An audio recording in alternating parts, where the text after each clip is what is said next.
Look, we think the Australian economy will probably continue to grow, something like 2.25%.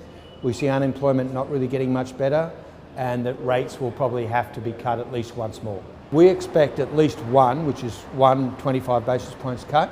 Then we sort of assume that the Reserve Bank will be looking at non-conventional policy, but I wouldn't rule out the idea that you might get a second one, in other words, 50 basis points in total. It's a threat in the sense that if it gets out of hand, it will be very difficult to control it. But what I think is more likely to happen is you're going to see policy loosening, fiscal policy, monetary policy, currency policy. All of those things are going to offset those impacts. We have the Australian dollar going down a little bit further. Our models say that it's worth 65 cents in total, and that's where we see the Australian dollar at the end of this year.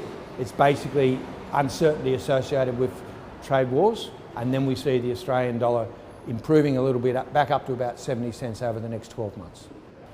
We essentially think the Sydney-Melbourne property market's going sideways. We see further falls in Perth and some slowing in some of the other major capital cities such as Adelaide, Brisbane and Hobart.